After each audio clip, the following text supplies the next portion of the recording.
ತೂಕ ಜಾಸ್ತಿ ಮಾಡೋದು ಹೇಗೆ? ತೂಕ ಜಾಸ್ತಿ ಮಾಡೋದಕ್ಕೆ ಯಾವ ಆಹಾರ ಸೇವನೆ ಮಾಡಬೇಕು? ತೂಕ ಜಾಸ್ತಿ ಮಾಡೋದಕ್ಕೆ ಎಕ್ಸರ್ಸೈಸ್ ಮಾಡಲೇಬೇಕಾ?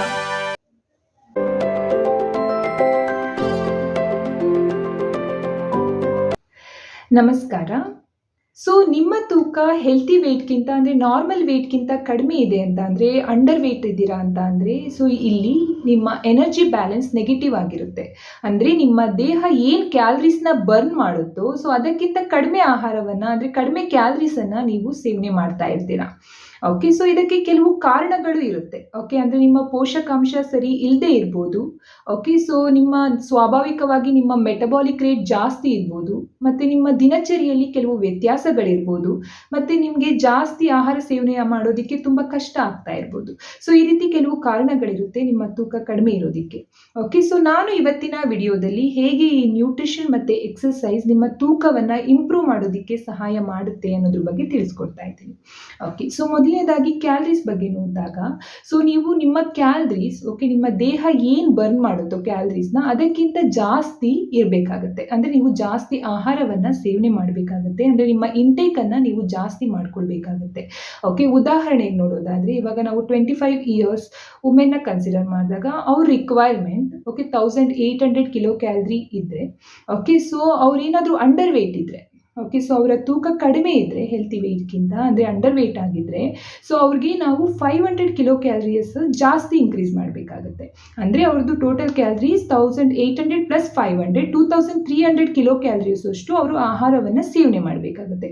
ಅವರು ವೆಯ್ಟ್ ಗೇನ್ ಮಾಡಬೇಕು ಅಂದರೆ ಅವರಿಗೆ 1800 ಕ್ಯಾಲರೀಸ್ನೇ ಸೇವನೆ ಮಾಡ್ಕೊಳ್ತಾ ಬಂದರೆ ವೆಯ್ಟ್ ಗೇನ್ ಆಗೋದಿಲ್ಲ. ಓಕೆ, ಯಾವಾಗ 500 ಕಿಲೋ ಕ್ಯಾಲರಿ ಜಾಸ್ತಿ ಮಾಡ್ತೀವೋ ಆವಾಗ 1/2 kg to 1 kg ಅಷ್ಟು ವೆಯ್ಟ್ ಗೇನ್ ಆಗುವಂತಹ ಸಾಧ್ಯತೆ ಇರುತ್ತೆ. ಓಕೆ, ಇದು ನಾನು ಎಕ್ಸಾಂಪಲ್ ಕೊಟ್ಟಿದ್ದು. ಎಗೇನ್ ನಾವು ಏಜ್, ಜೆಂಡರ್, ಓಕೆ, ಅವ್ರ ಫಿಸಿಕಲ್ ಆ್ಯಕ್ಟಿವಿಟಿ ಮತ್ತು ವೆಯ್ಟ್ ಗೋಲ್ನ ಕನ್ಸಿಡರ್ ಮಾಡಿ ಕ್ಯಾಲರೀಸು ವೇರಿ ಆಗುತ್ತೆ. ಈ ರೀತಿ ಕ್ಯಾಲರೀಸ್ನ ಇನ್ಕ್ರೀಸ್ ಮಾಡ್ಕೊಬೇಕು ವೆಯ್ಟ್ ಗೇನ್ ಆಗಬೇಕು ಅಂತ ಇದ್ದರೆ. ಓಕೆ, ನೆಕ್ಸ್ಟ್ ನೋಡೋದಾದರೆ ಓವರಾಲ್ ನ್ಯೂಟ್ರಿಷನ್ ಕನ್ಸಿಡರ್ ಮಾಡಿದಾಗ, ಓಕೆ, ನೀವು ಚೆಕ್ ಮಾಡ್ಕೊಳ್ಬೇಕಾಗತ್ತೆ ನೀವು ಸರಿಯಾದ ಪ್ರಮಾಣದ ಕಾರ್ಬೋಹೈಡ್ರೇಟ್, ಪ್ರೋಟೀನ್, ಹೆಲ್ತಿ ಫ್ಯಾಟ್ಸ್ ಇದೆಯಾ ನಿಮ್ಮ ಡಯಟಲ್ಲಿ ಅನ್ನೋದು. ಓಕೆ, ಇದು ತುಂಬ ಇಂಪಾರ್ಟೆಂಟ್. ನಾವು ಫಸ್ಟ್ ಪ್ರೋಟೀನ್ ತೊಗೊಂಡಾಗ ಪ್ರೋಟೀನ್ ತುಂಬ ಇಂಪಾರ್ಟೆಂಟ್ ಆಗುತ್ತೆ ನಮ್ಮ ದೇಹಕ್ಕೆ, ನಮ್ಮ ಮಸಲ್ ಮಾಸ್ ಇಂಪ್ರೂವ್ ಮಾಡೋದಕ್ಕೆ. ಓಕೆ, ನಮ್ಮ ಲೀನ್ ಬಾಡಿ ಮಸಲ್ ಮಾಸ್ನ ಇಂಪ್ರೂವ್ ಮಾಡೋದಕ್ಕೆ ಈ ಪ್ರೋಟೀನ್ ತುಂಬ ಅವಶ್ಯಕವಾಗಿ ಬೇಕಾಗುತ್ತೆ. ಇದನ್ನ ನಾವು ಸ್ಕಿಪ್ ಮಾಡೋ ಹಾಗಿಲ್ಲ.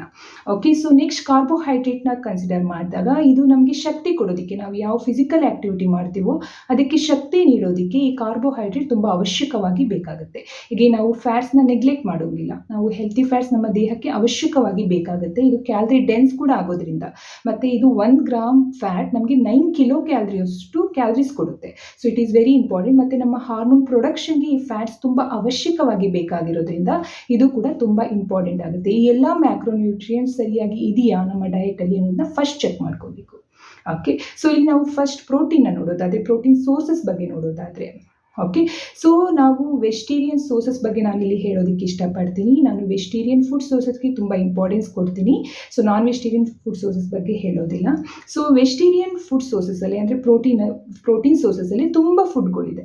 ಓಕೆ, ಹಾಗಂತ ವೆಜಿಟೇರಿಯನ್ ಇದ್ದು ಪ್ರೋಟೀನ್ಗೋಸ್ಕರ ನಾನ್ ವೆಜಿಟೇರಿಯನ್ ಆಗಿ ಕನ್ವರ್ಟ್ ಆಗೋ ಅವಶ್ಯಕತೆ ಯಾವುದೂ ಇಲ್ಲ. ತುಂಬ ಫುಡ್ ಸೋರ್ಸಸ್ ಇದೆ. ಓಕೆ, ನಾವು ಪ್ರೋಟೀನ್ ಸೋರ್ಸಸ್ ನೋಡಿದಾಗ ವೆಜಿಟೇರಿಯನ್ ಫುಡ್ಡಲ್ಲಿ ನೀವು ಮಿಲ್ಕ್ ಆ್ಯಂಡ್ ಮಿಲ್ಕ್ ಪ್ರಾಡಕ್ಟ್ಸಿಗೆ ಬಂದಾಗ ನೀವು ಪನ್ನೀರ್ ತೊಗೊಳ್ಬೋದು, ಮೊಸರು ತೊಗೊಬೋದು, ಹಾಲು ತೊಗೊಳ್ಬೋದು. ಹಾಲನ್ನ ನೀವು ಗಟ್ಟಿ ಹಾಲನ್ನೇ ತೊಗೊಳ್ಳಿ. ಹೇಗೇನು ಕ್ಯಾಲರೀಸ್ ಕೂಡ ಅಲ್ಲಿ ನಿಮಗೆ ಆ್ಯಡ್ ಆಗುತ್ತೆ. ಓಕೆ, ಈ ರೀತಿ ನೀವು ಮಿಲ್ಕ್ ಆ್ಯಂಡ್ ಮಿಲ್ಕ್ ಪ್ರಾಡಕ್ಟ್ಸಲ್ಲಿ ಪ್ರೋಟೀನ್ ಸೋರ್ಸಸ್ನ ತೊಗೊಳ್ಬೋದು. ನೆಕ್ಸ್ಟ್ ಕಾಳುಗಳನ್ನ ತೊಗೊಳ್ಬೋದು. ಓಕೆ, ಎಲ್ಲ ಥರದ ಕಾಳುಗಳು, ಕಡಲೆಕಾಳು, ಹೆಸರು ಕಾಳು, ಓಕೆ, ಹುಳ್ಳಿಕಾಳು, ಎಲ್ಲ ಥರದ ಕಾಳುಗಳು. ಇದರಲ್ಲಿ ಸೋಯಾಬೀನಲ್ಲಿ ಜಾಸ್ತಿ ಪ್ರೋಟೀನ್ ಇರುತ್ತೆ. ನೀವು ಸೋಯಾಬೀನ್ ಕೂಡ ಇನ್ಕ್ಲೂಡ್ ಮಾಡ್ಕೊಳ್ಬೋದು. ಓಕೆ, ಪ್ರೋಟೀನ್ ಕಂಟೆಂಟ್ಗೆ ಇಂಪ್ರೂವ್ ಮಾಡ್ಕೊಳ್ಳೋದಕ್ಕೆ. ಓಕೆ, ಮತ್ತು ನಟ್ಸ್ ಆ್ಯಂಡ್ ಸೀಡ್ಸಲ್ಲೂ ಕೂಡ ಗುಡ್ ಅಮೌಂಟ್ ಆಫ್ ಪ್ರೋಟೀನ್ ಸಿಗುತ್ತೆ ನಿಮಗೆ. ಓಕೆ, ಈ ರೀತಿ ಮತ್ತು ನೀವು ಪೀನಟ್ ಬಟರ್, ಓಕೆ, ಇದನ್ನು ಕೂಡ ನೀವು ಯೂಸ್ ಮಾಡ್ಬೋದು. ಇದರಲ್ಲೂ ಕೂಡ ಗುಡ್ ಅಮೌಂಟ್ ಆಫ್ ಪ್ರೋಟೀನ್ ಸಿಗುತ್ತೆ. ಈ ರೀತಿ ತುಂಬ ಪ್ರೋಟೀನ್ ಕಂಟೆಂಟ್ನ ನೀವು ವೆಜಿಟೇರಿಯನ್ ಫುಡ್ ಸೋರ್ಸಸಲ್ಲಿ ತೊಗೊಳ್ಬೋದು. ಯಾವಾಗ ರಿಕ್ವೈರ್ಮೆಂಟ್ ತುಂಬ ಜಾಸ್ತಿ ಇದೆ ಅಂತ ನೋಡಿದಾಗ ವೇ ಪ್ರೋಟೀನ್ ಸಪ್ಲಿಮೆಂಟ್ ಕೂಡ ಕನ್ಸಿಡರ್ ಮಾಡ್ಬೋದು. ಜಾಸ್ತಿ ರಿಕ್ವೈರ್ಮೆಂಟ್ ಇದೆ, ನಂಗೆ ಈ ರೀತಿ ಫುಡ್ಗಳನ್ನ ತೊಗೊಳೋದಕ್ಕೆ ಆಗ್ತಿಲ್ಲ ಅಂದಾಗ ನ್ಯಾಚುರಲ್ ವೇ ಪ್ರೋಟೀನ್ ಸಪ್ಲಿಮೆಂಟ್ಸ್ನ ನೀವು ಚೂಸ್ ಮಾಡ್ಕೊಳ್ಬೋದು. ಓಕೆ, ಈ ರೀತಿ ನಾವು ಪ್ರೋಟೀನ್ ಫುಡ್ ಸೋರ್ಸಸ್ ಬಗ್ಗೆ ನೋಡ್ದು. ನೆಕ್ಸ್ಟ್ ಬರೋದಾದರೆ healthy fats. Okay. So fat ಕೂಡ ನಮಗೆ ದೇಹಕ್ಕೆ ಇಂಪಾರ್ಟೆಂಟ್. ಹಾಗಂತ ನೀವು ಅನ್‌ಹೆಲ್ತಿ ಫ್ಯಾಟ್ಸ್‌ನ ತಗೊಳ್ಬಾರ್ದು. ನಮಗೆ ಫ್ಯಾಟ್ ಬೇಕು, ಜಾಸ್ತಿ ತಗೊಳ್ಬೇಕಂತ ಡೀಪ್ ಫ್ರೈಡ್ ಫುಡ್ ತಿನ್ನೋದು, ಬೇಕರಿ ಫುಡ್ಸ್ ತಿನ್ನೋದು, ಓಕೆ. ಮತ್ತು ಲೈಕ್ ಪ್ರೊಸೆಸ್ಡ್ ಫುಡ್ ತಿನ್ನೋದು, ಪ್ಯಾಕೆಟ್ ಚಿಪ್ಸ್ ಆ ರೀತಿ ಎಲ್ಲ ಮಾಡಬಾರ್ದು. ಹೆಲ್ತಿ ಫ್ಯಾಟ್ಸ್, ಹೆಲ್ತಿ ಫುಡ್ ಸೋರ್ಸಸ್‌ನ ನೀವು ಇನ್ಕ್ಲೂಡ್ ಮಾಡ್ಕೊಳ್ಬೇಕು. ನ್ಯಾಚುರಲ್ ಆಗಿ ನಿಮಗೆ ನಟ್ಸ್ ಆ್ಯಂಡ್ ಆಯಿಲ್ ಸೀಡ್ಸಲ್ಲಿ ಗುಡ್ ಫ್ಯಾಟ್ ಸಿಗುತ್ತೆ, ಅವೊಕಾಡೋದಲ್ಲಿ ಇರುತ್ತೆ. ಸೊ ಈ ರೀತಿ ಗುಡ್ ಸೋರ್ಸಸ್‌ನ ಇನ್ಕ್ಲೂಡ್ ಮಾಡಿ. ಇದರಿಂದ ನಿಮಗೆ ಕ್ಯಾಲರೀಸು ಸಿಗುತ್ತೆ ಮತ್ತು ಅದರ್ ಎಸೆನ್ಷಿಯಲ್ ನ್ಯೂಟ್ರಿಯೆಂಟ್ಸು ಕೂಡ ನಿಮ್ಮ ದೇಹಕ್ಕೆ ಸಿಗುತ್ತೆ. ಮೇನ್ಲಿ ಒಮೆಗಾ 3 ಫ್ಯಾಟಿ ಆಸಿಡ್ ಸಿಗುತ್ತೆ. Okay, it is very important to our body. Okay, so ಈ ರೀತಿ ಹೆಲ್ತಿ ಫ್ಯಾಟ್ಸ್‌ನ ನೀವು ಕನ್ಸಿಡರ್ ಮಾಡಬೇಕಾಗತ್ತೆ. ಓಕೆ, ಸೊ ನೆಕ್ಸ್ಟ್ ನೋಡೋದಾದ್ರೆ ಕಾಂಪ್ಲೆಕ್ಸ್ ಕಾರ್ಬೋಹೈಡ್ರೇಟ್.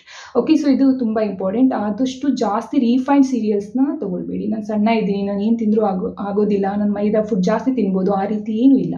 ಸೊ ನೀವು ಕಾಂಪ್ಲೆಕ್ಸ್ ಕಾರ್ಬೋಹೈಡ್ರೇಟ್ಸ್‌ನ ಜಾಸ್ತಿ ಇನ್ಕ್ಲೂಡ್ ಮಾಡಿಕೊಂಡಷ್ಟು ಬೆನಿಫಿಟ್ಸ್ ಜಾಸ್ತಿ. ಇದರಿಂದ ಅದರ್ ಎಸೆನ್ಷಿಯಲ್ ನ್ಯೂಟ್ರಿಯೆಂಟ್ಸ್ ಕೂಡ ನಿಮ್ಮ ದೇಹಕ್ಕೆ ಸಿಗುತ್ತೆ. ಸೊ ಆ ಒಂದು ಕಾರಣದಿಂದ ನೀವು ಲೈಕ್ ಗೋಧಿ ತಗೊಳ್ಳಿ, ಮಿಲ್ಲೆಟ್ಸಲ್ಲಿ ರಾಗಿ, ನವಣೆ ಈ ಥರದವೆಲ್ಲ ಯೂಸ್ ಮಾಡಿ. ಆದಷ್ಟು ರೈಸ್ ಯೂಸ್ ಮಾಡಿದಾಗ ಅನ್ಪಾಲಿಶ್ಡ್ ಯೂಸ್ ಮಾಡಿ. ಓಕೆ, ಸೊ ಇದರಿಂದ ತುಂಬ ಬೆನಿಫಿಟ್ಸ್ ಕೂಡ ನಿಮಗೆ ಸಿಗುತ್ತೆ. ಓಕೆ, ಸೊ ನಿಮಗೆ ರೂಢಿ ಇರಲಿಲ್ಲ ಅಂತ ಅಂದರೆ, ಈ ಲೈಕ್ ಸೀರಿಯಲ್ಸ್ ತೊಗೊಂಡು ಮಿಲ್ಲೆಟ್ಸ್ ತೊಗೊಂಡು ನಿಮಗೆ ರೂಢಿ ಇಲ್ಲ ಅಂದರೆ ನಿಧಾನಕ್ಕೆ ಇನ್ಕ್ಲೂಡ್ ಮಾಡ್ಕೊಳ್ಳಿ. ಸೊ ಅಟ್ ಎ ಟೈಮೇ ಲೈಕ್ ಎಲ್ಲ ಇನ್ಕ್ಲೂಡ್ ಮಾಡ್ಕೊಳ್ಬೇಕು ಅಂತ ಏನಿಲ್ಲ. ಮತ್ತು ಕ್ವಾಂಟಿಟಿನೂ ಕೂಡ ನೀವು ನಿಧಾನಕ್ಕೆ ಇಂಪ್ರೂವ್ ಮಾಡ್ಕೊಬೋದು. ಒಂದೇ ಸಲ ಎಲ್ಲನೂ ಇನ್ಕ್ಲೂಡ್ ಮಾಡ್ಕೊಳ್ಬೇಕು ಅಂತಲೂ ಏನಿಲ್ಲ. ಓಕೆ, ಸೊ ನಿಧಾನಕ್ಕೆ ನೀವು ಮಿಲ್ಲೆಟ್ಸ್ ಇರ್ಬೋದು, ಅವನ್ನೆಲ್ಲ ನಿಧಾನಕ್ಕೆ ಇನ್ಕ್ಲೂಡ್ ಮಾಡ್ಕೊಳ್ತಾ ಬನ್ನಿ. ಓಕೆ, ಸೊ ಮತ್ತು ಕ್ವಾಂಟಿಟಿನೂ ಗ್ರ್ಯಾಜುವಲಿ ಇನ್ಕ್ರೀಸ್ ಮಾಡ್ಕೊಳ್ಳಿ. ಸಪೋಸ್ ನೀವು ಇವಾಗ 2 ಚಪಾತಿ ತಿಂತಿದ್ದೀರಾ, 2 ರೋಟಿ ತಿಂತಿದ್ದೀರಾ ಅಂದರೆ ಅರ್ಧ ಇನ್ಕ್ರೀಸ್ ಮಾಡ್ಕೊಳ್ಳೋದು, ಮತ್ತು ನೆಕ್ಸ್ಟ್ ಇನ್ನು 1 ಇನ್ಕ್ರೀಸ್ ಮಾಡ್ಕೊಳ್ಳೋದು, 3ಕ್ಕೆ ಬರೋದು, ಆ ರೀತಿ ನಿಧಾನಕ್ಕೆ ಇನ್ಕ್ರೀಸ್ ಮಾಡ್ಕೊಳ್ಬೋದು ಕ್ವಾಂಟಿಟಿನೂ ಕೂಡ. ಬಟ್ ಕ್ವಾಂಟಿಟಿ ನೀವು ಇವಾಗ ಪ್ರೆಸೆಂಟ್ ಏನು ತಿಂತಾ ಇದ್ದೀರೋ ಅದಕ್ಕಿಂತ ಸ್ವಲ್ಪ ಜಾಸ್ತಿ ಮಾಡ್ಕೊಳ್ಬೇಕಾಗತ್ತೆ. ಸೇಮ್ ಕ್ವಾಂಟಿಟಿನೇ ಮೇಂಟೈನ್ ಮಾಡೋ ಹಾಗಿರೋದಿಲ್ಲ. ನಿಮ್ಮ ವೆಯ್ಟ್ ಗೇನ್ ಆಗಬೇಕು ಅಂದರೆ, ಹೇಗೆ ನಾವು ವೆಯ್ಟ್ ಲಾಸ್ ಮಾಡೋದಕ್ಕೆ ಕ್ವಾಂಟಿಟಿ ಕಡಿಮೆ ಮಾಡೋದಕ್ಕೆ ಹೇಳ್ತೀವೋ, ಹಾಗೆ ವೆಯ್ಟ್ ಗೇನ್ ಆಗೋದಕ್ಕೆ ಸ್ವಲ್ಪ ಕ್ವಾಂಟಿಟಿ ಜಾಸ್ತಿ ಆಗಬೇಕು.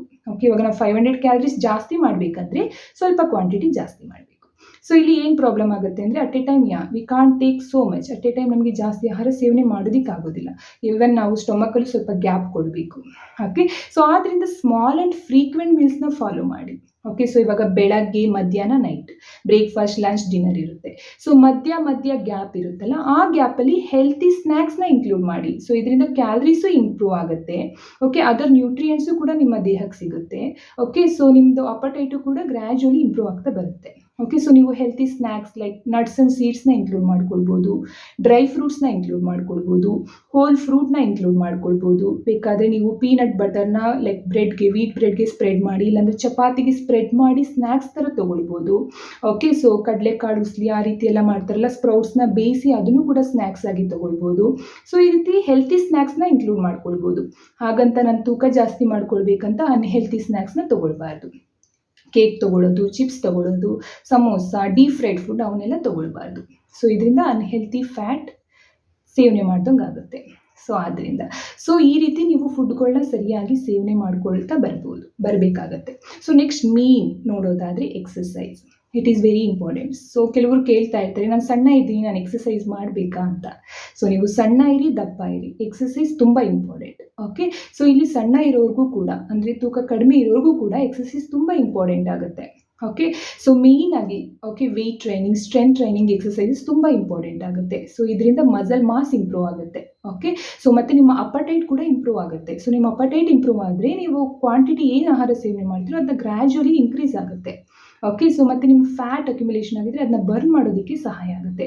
ನೀವು ಸಣ್ಣಗಿದ್ದೀರಾ ಅಂದಿದ ತಕ್ಷಣ ಫ್ಯಾಟ್ ಇರೋದಿಲ್ಲ ಅಂತಲ್ಲ, ಫ್ಯಾಟ್ ಇರುತ್ತೆ. ನೀವು ಫುಡ್ ಹೇಗೆ ಸೇವನೆ ಮಾಡ್ತಿರ್ತೀರೋ ಹಾಗೆ ಬ್ಯಾಡ್ ಫ್ಯಾಟ್ ಕೂಡ ಸ್ಟೋರ್ ಆಗಿರುತ್ತೆ. ಓಕೆ, ಸೊ ಆದ್ದರಿಂದ ಎಕ್ಸಸೈಸ್ ತುಂಬ ಇಂಪಾರ್ಟೆಂಟ್. ಅಟ್ಲೀಸ್ಟ್ ನಿಮಗೆ ಡೈಲಿ ಮಾಡೋಕ್ಕಾಗಲ್ಲ ಅಂದರೆ ವೀಕಲ್ಲಿ 3 ಇಂದ 4 ಸಲ ಮಾಡಿ. ಓಕೆ, ಸೊ ನೀವು ಅಟ್ಲೀಸ್ಟ್ ಮನೇಲಿ ಕೆಲವೊಂದು ಎಕ್ಸಸೈಸ್ ಮಾಡ್ಬೋದು. ಓಕೆ, ಸ್ಕ್ವಾಟ್ಸ್ ಮಾಡ್ಬೋದು, ಕ್ರಂಚಸ್, ಓಕೆ, ಲಂಜಸ್ ಮಾಡ್ಬೋದು.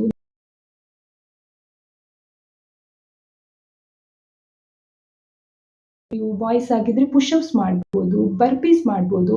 ಸೊ ಈ ರೀತಿ ಎಕ್ಸಸೈಸ್ ಮನೆಯಲ್ಲೇ ಮಾಡ್ಬೋದು. ಈ ರೀತಿ ವೆಯ್ಟ್ ಟ್ರೈನಿಂಗ್ ಎಕ್ಸಸೈಸಸ್ನ ಮಾಡೋದ್ರಿಂದ ನಿಮ್ಮ ಮಸಲ್ ಮಾಸ್ ಇಂಪ್ರೂವ್ ಆಗುತ್ತೆ. ಸೊ ಫ್ಯಾಟ್ ಏನಾದರೂ ಇದ್ದರೆ ಬರ್ನ್ ಆಗುತ್ತೆ ಮತ್ತು ನಿಮ್ಮ ಅಪಟೈಟ್ ಇಂಪ್ರೂವ್ ಆಗುತ್ತೆ. ಸೊ ಆದ್ದರಿಂದ ಎಕ್ಸಸೈಸ್ನ ಯಾವುದೇ ಕಾರಣಕ್ಕೂ ಸ್ಕಿಪ್ ಮಾಡಬಾರ್ದು. ಸೊ ನೀವು ಇಲ್ಲಿ 75% ಡಯೆಟ್ಗೆ ಕೊಡ್ತಾ ಇದ್ದೀರಾ ಪ್ರಾಮುಖ್ಯತೆ ಅಂದರೆ ಅಟ್ಲೀಸ್ಟ್ 25% ನೀವು ಎಕ್ಸಸೈಸ್ಗೆ ಕೊಡಬೇಕು. ಓಕೆ, ನಿಮ್ಮ ಪ್ರಾಮುಖ್ಯತೆಯನ್ನು. ಆಗ ನೀವು ಹೆಲ್ತಿ ವೆಯ್ಟ್ನ ಇಂಪ್ರೂವ್ ಮಾಡ್ಕೊಳ್ಬೋದು. ನಿಮ್ಮ ಫಿಟ್ನೆಸ್ ಲೆವೆಲು ಕೂಡ ಇಂಪ್ರೂವ್ ಆಗುತ್ತೆ. ಮಸಲ್ ಮಾಸ್ ಮೇಂಟೈನ್ ಆಗುತ್ತೆ.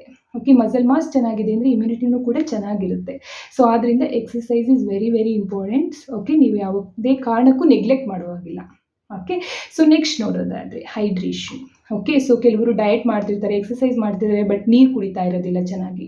ಸೊ ಇದು ಕೂಡ ತುಂಬ ಇಂಪಾರ್ಟೆಂಟ್. ಆದಷ್ಟು ಬಾಡಿನ ಡಿಹೈಡ್ರೇಟ್ ಆಗೋದಕ್ಕೆ ಬಿಡಬೇಡಿ. ಸೊ ನೀರನ್ನ ಚೆನ್ನಾಗಿ ಕುಡೀರಿ. ಓಕೆ, ಸೊ ನೀರನ್ನ ಚೆನ್ನಾಗಿ ಕುಡಿಯೋದ್ರಿಂದ ಮಸಲ್ ಫಂಕ್ಷನ್ ಇಂಪ್ರೂವ್ ಆಗುತ್ತೆ, ಮಸಲ್ ಕ್ರ್ಯಾಂಪ್ಸ್ ಆಗೋದಿಲ್ಲ. ಓಕೆ, ಸೊ ಆದ್ದರಿಂದ ನೀರನ್ನ ಚೆನ್ನಾಗಿ ಕುಡಿಬೇಕು. ಹಾಗಂತ ಒಂದೇ ಸಲ ಕುಡಿಯೋದಿಲ್ಲ. ಸೊ ಗ್ಯಾಪಲ್ಲಿ 30 to 45 ಮಿನಿಟ್ಸ್ಗೊಂದ್ಸಲಿ ನೀರನ್ನ ಕುಡಿತಾ ಇರಿ. ಓಕೆ, ಸೊ ಇದೊಂದು ತುಂಬ ಇಂಪಾರ್ಟೆಂಟ್ ಥಿಂಗ್. ಸೊ ನೆಕ್ಸ್ಟ್ ನೋಡೋದಾದರೆ ಓಕೆ, ಸೊ ನೀವು ಹೇಗೆ ರೆಸ್ಟ್ ಮಾಡ್ತೀರಾ ಅನ್ನೋದು ಕೂಡ ತುಂಬ ಇಂಪಾರ್ಟೆಂಟ್ ಆಗುತ್ತೆ. ಸೊ ನೀವು ಸರಿಯಾಗಿ ನಿದ್ದೆ ಮಾಡ್ತಾ ಇದ್ದೀರಾ, ಕ್ವಾಲಿಟಿ ಸ್ಲೀಪ್ ಇದೆಯಾ ಅನ್ನೋದು ಕೂಡ ತುಂಬ ಇಂಪಾರ್ಟೆಂಟ್ ಆಗುತ್ತೆ. ಓಕೆ, ಸೊ ನೀವು ಅಟ್ಲೀಸ್ಟ್ 7 to 8 hours ನಿದ್ದೆ ಮಾಡಬೇಕಾಗುತ್ತೆ. ನಮ್ಮ ಬಾಡಿಗೂ ಕೂಡ ರೆಸ್ಟ್ ಬೇಕಾಗುತ್ತೆ. ಓಕೆ, ಸೊ ಅದು ರಿಕವರಿ ಆಗೋದಕ್ಕೆ. ಸೊ ಆದ್ದರಿಂದ ಸರಿಯಾಗಿ ನಿದ್ದೆ ಮಾಡಿ. ಸೊ ನಿಮಗೆ ನಿದ್ದೆ ಬರೋದಕ್ಕೆ ತೊಂದರೆ ಆಗ್ತಿದೆ ಅಂದರೆ ಆದಷ್ಟು ಟ್ರೈ ಮಾಡಿ. ಓಕೆ, ಮೆಡಿಟೇಷನ್ ಮಾಡಿ, ಧ್ಯಾನ ಮಾಡಿ. ಓಕೆ, ಸೊ ನೈಟ್ ಟೈಮಲ್ಲಿ ಸ್ವಲ್ಪ ಟಿ ವಿ ನೋಡೋದು, ಮೊಬೈಲ್ ನೋಡೋದೆಲ್ಲ ಕಡಿಮೆ ಮಾಡಿ. ಸೊ ಇದರಿಂದ ನಿದ್ದೆ ಇಂಪ್ರೂವ್ ಆಗೋದಕ್ಕೆ ಹೆಲ್ಪ್ ಆಗುತ್ತೆ. ಸೊ ನಾನು ಇದ್ರ ಬಗ್ಗೆನೇ ಒಂದು ವಿಡಿಯೋ ಮಾಡಿದ್ದೀನಿ. ಕೆಲವೊಂದು ಸರ್ಟೈನ್ ಫುಡ್ಸ್ ಈ ನಿದ್ದೆ ಕ್ವಾಲಿಟಿನ ಇಂಪ್ರೂವ್ ಮಾಡೋದಕ್ಕೆ ಸಹಾಯ ಮಾಡುತ್ತೆ. ಸೊ ಆ ವಿಡಿಯೋನ ನೀವು ನನ್ನ ಚಾನಲಲ್ಲಿ ಚೆಕ್ ಮಾಡ್ಬೋದು. ಸೊ ಈ ರೀತಿ ನೀವು ಎಲ್ಲ ನಾನೇನು ಹೇಳಿದ್ದೀನೋ ಅವನ್ನೆಲ್ಲ ನೀವು ಫಾಲೋ ಮಾಡ್ಕೊಳ್ತಾ ಬರೋದ್ರಿಂದ ಗ್ರ್ಯಾಜುಲಿ ನಿಮ್ಮ ವೆಯ್ಟನ್ನು ನೀವು ಡೆಫಿನೆಟ್ಲಿ ಇನ್ಕ್ರೀಸ್ ಮಾಡ್ಕೊಳ್ಬೋದು. ಸೊ ಅದರಲ್ಲಿ ಯಾವುದೇ ಥರದ ಡೌಟ್ಸ್ ಇಲ್ಲ. But it takes time. Okay, so ನೀವು ಒಂದು ತಿಂಗಳಿಗೆ ನಾನು ಜಾಸ್ತಿ ಆಗಿಬಿಡಬೇಕು, ಇನ್ನೂ ಸ್ವಲ್ಪ ಕಡಿಮೆ ಸಮಯದಲ್ಲೇ ನಾನು ಜಾಸ್ತಿ ಆಗಬೇಕು ಅಂದರೆ ಕಷ್ಟ. ನೀವು ಹೆಲ್ತಿಯಾಗಿ ವೆಯ್ಟ್ ಗೇನ್ ಆಗಬೇಕು ಅಂದರೆ ಟೈಮ್ ತೊಗೊಳುತ್ತೆ. ಬಟ್ ನೀವೆಲ್ಲ ಕರೆಕ್ಟಾಗಿ ಫಾಲೋ ಮಾಡ್ಕೊಳ್ತಾ ಬರೋದ್ರಿಂದ ಡೆಫಿನೆಟ್ಲಿ ಯು ಕ್ಯಾನ್ ಗೇನ್.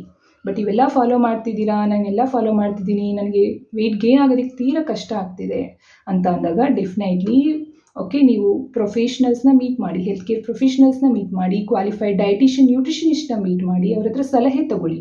ಅವರು ಪರ್ಸನಲೈಸ್ಡ್ ಅಡ್ವೈಸ್ ಕೊಡ್ತಾರೆ, ಅದ್ರ ಪ್ರಕಾರ ಫಾಲೋ ಮಾಡಿ. ಏನಾದರೂ ಅಂಡರ್ಲೈನಿಂಗ್ ಮೆಡಿಕಲ್ ಕಂಡೀಷನ್ಸ್ ಇದೆಯಾ, ಏನಾದರೂ ಪ್ರಾಬ್ಲಮ್ ಇದೆಯಾ, ಹೆಲ್ತ್ ಕಂಡೀಷನ್, ಅವೆಲ್ಲ ಕನ್ಸಿಡರ್ ಮಾಡಬೇಕಾಗತ್ತೆ. Okay, so anyway, so maintain healthy weight. Okay, so ಕರೆಕ್ಟಾಗಿರುವಂತಹ ಆಹಾರ ಪದ್ಧತಿನ ಫಾಲೋ ಮಾಡಿ. ಓಕೆ, ಎಕ್ಸಸೈಸ್ನ ಫಾಲೋ ಮಾಡಿ. ಓಕೆ, ಸೊ ನಾನು ನಿಮಗೆ ಈ ವಿಡಿಯೋ ಇಷ್ಟ ಆಗಿದೆ ಅಂತ ಅಂದ್ಕೊಳ್ತೀನಿ. Thank you for watching.